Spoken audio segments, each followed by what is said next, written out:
Hi. തെരുവുനായ ആക്രമണം നമ്മൾ ഇന്ന് വാർത്തകളിൽ സ്ഥിരമായി കേട്ട് വരാറുണ്ട്. എന്തുകൊണ്ട് തെരുവുനായ ആക്രമിക്കുന്നു നമ്മളെ? നമ്മൾ കണ്ടുവരുന്ന മിക്കവാറും എല്ലാ ഏരിയാസിലും അവർ കൂട്ടം കൂടിയാണ് നിൽക്കാറുള്ളത്. തെരുവുനായകൾ കൂട്ടം കൂടുമ്പോൾ പലപ്പോഴും ടെറിട്ടോറിയൽ ആവാറുണ്ട്. അപ്പോൾ അവരുടെ ടെറിട്ടറിയിലേക്ക് ഒരു ത്രെട്ട് വരുമ്പോൾ അവർ അതിനെ നാച്ചുറലി ഡിഫെൻഡ് ചെയ്യും. അറ്റാക്ക് ടു ഡിഫെൻഡ് എന്ന് പറയുന്ന പോലെ അത് പലപ്പോഴും ഒരു അറ്റാക്കിലായിരിക്കും തീരുന്നത്. ചെറിയ ഒരു ടിപ്പ് ഞാൻ പറഞ്ഞുതരാം. നിങ്ങൾ നടന്നു പോകുമ്പോൾ സ്ട്രീറ്റ് ഡോഗ്സിനെ കൂട്ടമായി കാണുമ്പോൾ മാക്സിമം ഐ കോണ്ടാക്ട് അവോയ്ഡ് ചെയ്യുക. അവരിൽ നിന്ന് മാറി ഒരു അകലം പാലിച്ച് കൈ അകത്തോട്ട് നമ്മുടെ ബോഡിയിലേക്ക് ഫേസ് ചെയ്ത് പതുക്കെ പോവുക.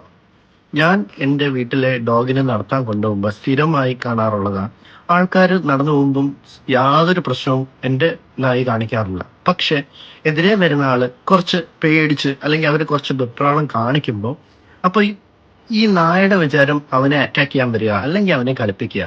പക്ഷെ ഇതിൽ ഏത് തന്നെ ആണെങ്കിലും അവൻ കുറച്ചുകൂടെ എക്സൈറ്റഡ് ആവും, അവരുടെ അടുത്തേക്ക് ചാടാൻ നോക്കും. അപ്പൊ അവരുടെ പേടി വർദ്ധിക്കും. നമ്മൾ മാക്സിമം ചെയ്യേണ്ട കാര്യം അവനിൽ നിന്നും അകലം പാലിച്ച് നടക്കുക. യാതൊരു കാരണവശാലും ഒരു കല്ലെടുത്തെറിയോ അവരെ അങ്ങോട്ട് അറ്റാക്ക് ചെയ്യാനോ ഒരു രീതിയിലും ശ്രമിക്കരുത്. ഇങ്ങനെ ചെയ്യുമ്പോൾ അവർക്ക് നമ്മളെ അറ്റാക്ക് ചെയ്യാനുള്ള റീസൺ നമ്മൾ തന്നെ ഉണ്ടാക്കി കൊടുക്കുകയാണ്. ഈ മനോഹരമായ ഭൂമി നമ്മളെപ്പോലെ തന്നെ എല്ലാ ജീവജാലങ്ങൾക്കും ഉള്ളതാണ്. അത് ഓർക്കുക, എല്ലാവരോടും സ്നേഹം പങ്കിടുക. Stay safe, have A happy Sunday. Thank you.